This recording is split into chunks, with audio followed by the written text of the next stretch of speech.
Qui peut-être a échappé à votre vigilance dans la réflexion que vous avez faite pour majorer de 60% la taxe d'habitation sur la résidence secondaire.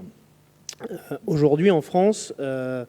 au niveau des biens immobiliers, il n'y a que deux statuts, donc la résidence principale et la résidence secondaire. Donc en général, ça ne pose pas de problème, sauf pour le cas assez particulier, et j'imagine que dans les gens que vous venez de citer qui y sont soumis, peut-être sur Atis-Mons, ce sera le cas des ressortissants français qui vivent à l'étranger ou qui sont sous statut fiscal étranger. Je pense notamment, par exemple, aux pays européens voisins dont on a des communautés assez importantes, les Italiens, les Portugais. Donc quand on est domicilié fiscalement à l'étranger, comme il n'y a que la déclaration de résidence principale et résidence secondaire qui existent, eh bien ces biens ne sont pas considérés comme des résidences principales. Et donc on n'a pas les avantages liés à la réforme qui a eu lieu sur la taxe d'habitation. Donc il y a quand même un enjeu fiscal puisqu'il y a une certaine injustice du fait de cette réforme de taxe d'habitation qui là s'aggrave en fait, d'autant plus puisqu'il y a eu des surtaxes qui étaient au départ de 20%, là maintenant le maximum c'est 60%, là c'est ce que vous voulez appliquer. Donc c'est quand même une taxe assez importante qui en fait va s'abattre sur un statut un peu particulier, ceux qui sont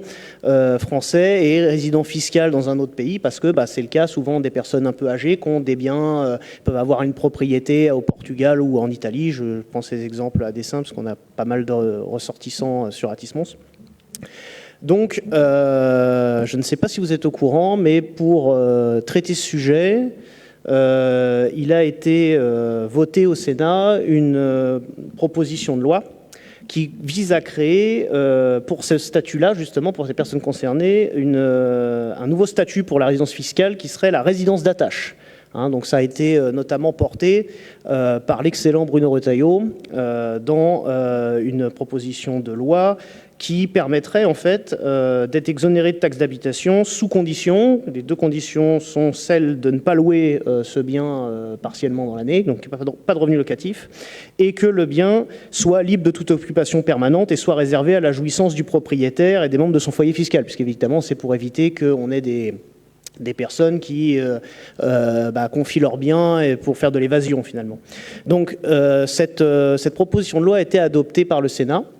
et est en attente d'être soumise à la lecture de l'Assemblée nationale. Alors moi ce que je vous suggère, c'est que je ne suis pas contre sur le principe, effectivement, comme vous l'avez exposé, qu'il y ait des logements non utilisés, non mis à la location, avec une espèce de surtaxe, ça inciterait les gens à les louer. Mais pour ce cas bien particulier de gens qui ont plusieurs biens et ne souhaiteraient pas louer leurs biens en leur absence, ça va quand même leur faire un sacré coup de massue.